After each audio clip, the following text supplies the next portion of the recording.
Hey, welcome to Tea with a Fertility Godmother. I'm Denise Noyer-Erez, and I am your Fertility Godmother. And today we are going to be talking about 5 ways that you can do. Sorry, I'm a little off today.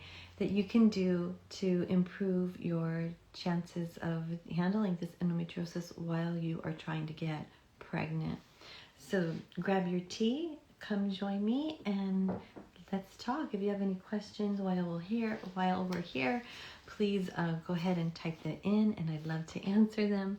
And if you have any questions later, just go ahead and comment in the chat, and I will do my best to get to them. Of course, I want to support you through this.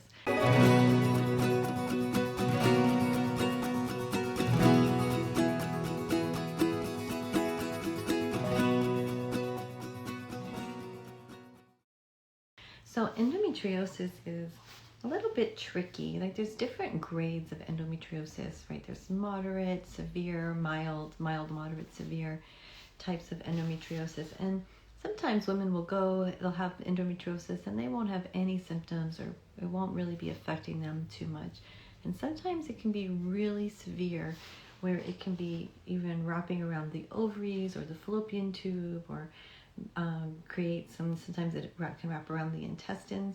So it's not something that you want to do to try to treat blindly. You want to work with a physician and also somebody who, like myself, who does natural medicine, so that you work in combination and you're getting the whole care.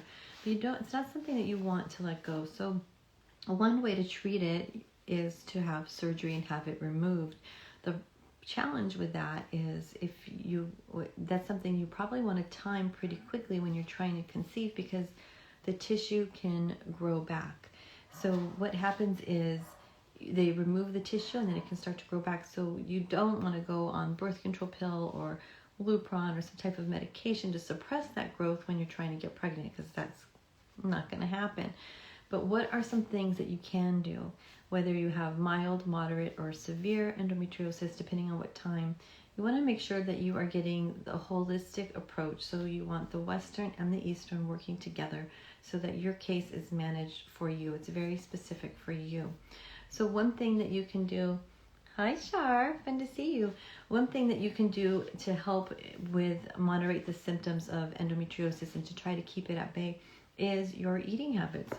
Right? I talk a lot about diet for so many things, and an anti-inflammatory diet is going to be really helpful to moderate the endometriosis, because endometriosis is an inflammatory response. It's an immune response. So the more healthy fats, proteins, vegetables that you're eating, an anti-inflammatory diet, like no sugars, right? Watching the carbs, making sure you're having healthy carbs.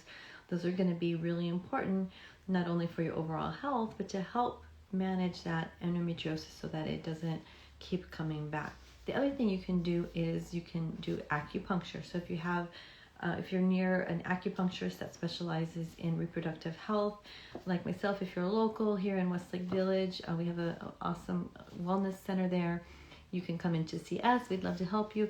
But if you're not around this area, acupuncture can really help you. Just make sure you work with somebody who's qualified in reproductive health, and you can go to the FABORM.org and find somebody local to your area. It's the American Board of Oriental Reproductive Medicine, or of course you can ask a friend. But you do want to make sure that you're working with somebody who is knowledgeable about endometriosis, so that they can guide you and not be misled, because it can become a little bit of chaos. So the other thing is you want to make sure you're having high quality fish oils, right? That goes along with the anti-inflammatory diet, but having good omega-3, 6, and 9, making sure you're getting all the fatty acids. That's going to help with inflammation. It's going to help have healthy cells, and it's going to help you with inflammation as well. Okay. The other thing is, this may sound pretty silly, but what happens with endometriosis is the uterine lining, when you have your period, it kind of goes crazy. It's a rebel, right? So something you don't want to do during your menstrual cycle is probably hang upside down or do any inversions for you yogis out there. We want to keep the gravity, the flow going down, and that's where something like acupuncture can work really well, or making sure you're getting some good circulation. Castor oil packs can help, right? If you ever need help with that, let me know. You can DM me on that. But that's going to be really helpful. Making sure that you have good nutrition, focusing on healthy fats, focusing on your vitamin C's, on the greens, those phytonutrients that are going to be really helpful in keeping that inflammation, letting your body get back in hormonal balance. So those are some things that are going to be really, really helpful for you to manage your fertility so that you can get pregnant naturally. And if you have severe endometriosis, you may need to have it removed, and then you may need to continue to do those things to be able to support you. The other thing that I almost forgot to tell you, the fifth thing, is herbs. So you have to be careful when you're using herbs. So I see a lot of people, when they first come to me, they think that they can self-treat with herbs. Especially when you're trying to get pregnant, you have to be very, very careful. So make sure that if you are using herbs, that you work with an herbalist that understands the herbs, that understands what you need at that certain time of the cycle, what to change when you are trying to get pregnant, and really help you manage things. Herbs can be very tricky. Just because they're natural doesn't mean they're not harmful. So make sure you are working with an herbalist. And a lot of times acupuncturists do herbs as well. So I hope you found today's episode helpful and some natural ways for you to improve for you to help yourself as you navigate through endometriosis and trying to get pregnant. Until next time, I'm Denise Noyer-Erez. I'm your fertility godmother, wishing you a happy, healthy pregnancy, and I'll see you next week. Bye.